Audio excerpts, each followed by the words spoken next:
കോഴിക്കോട് കൊടുവള്ളി കേന്ദ്രീകരിച്ചുള്ള സ്വർണ്ണക്കടത്ത് ഹവാല ഇടപാടുകളിൽ അന്വേഷണം വ്യാപിപ്പിക്കാൻ പോലീസ്. യുവാവിനെ തട്ടിക്കൊണ്ടുപോയ സംഘത്തിലെ പ്രധാന പ്രതികളിൽ ഒരാൾ അറസ്റ്റിലായതോടെ മറ്റു പ്രതികളെ ഉടൻ കണ്ടെത്താനാകുമെന്ന പ്രതീക്ഷയിലാണ് അന്വേഷണ സംഘം. കൊട്ടേഷൻ സംഘങ്ങളുടെ ഇടപാടുകൾ സംബന്ധിച്ചും വിശദമായ അന്വേഷണത്തിന് ഒരുങ്ങുകയാണ് പോലീസ്.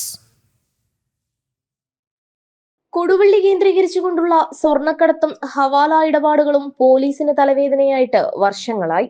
ഇടപാടുകൾ സംബന്ധിച്ച സംഘർഷവും കൊട്ടേഷൻ സംഘങ്ങളുടെ കുടിപ്പകയും സാധാരണ ജനങ്ങൾക്കും വലിയ ആശങ്ക സൃഷ്ടിച്ചിട്ടുണ്ട്.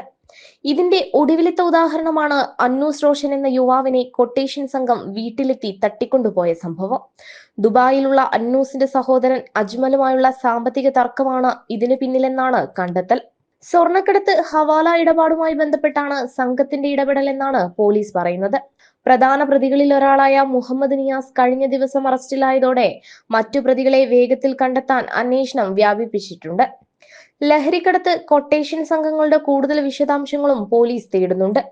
കൊടുവള്ളിയിലെ ജ്വല്ലറി ഉടമ ബൈജുവിനെ വാഹനമിടിച്ചു വീഴ്ത്തി 1.3 കിലോ സ്വർണം കവർന്ന സംഭവം നടന്നിട്ട് മാസങ്ങളെ ആയുള്ളൂ. കൊടുവള്ളി എളേറ്റിൽ വട്ടോളിയിൽ കാറിൽ രേഖകളില്ലാതെ കടത്തുകയായിരുന്ന 4 കോടിയോളം രൂപ വാഹന പരിശോധനയിൽ പോലീസ് പിടികൂടിയിരുന്നു.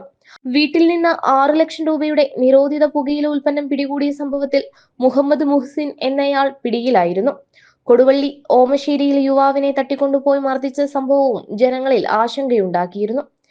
വിവാഹ സംഘം സഞ്ചരിച്ച കാർ തടഞ്ഞു നിർത്തി ഗുണ്ടാ സംഘം ആക്രമിച്ചതും ഈ അടുത്താണ്. കുപ്രസിദ്ധ ഗുണ്ട ആടു ഷമീർ അടക്കം 3 പേരാണ് പിടിയിലായത്. അതിക്രമങ്ങൾ ആവർത്തിക്കുമ്പോൾ പോലീസ് ഇടപെടൽ കാര്യക്ഷമമല്ല എന്ന വിമർശനം ശക്തമായിരുന്നു. ജനം, കോഴിക്കോട്.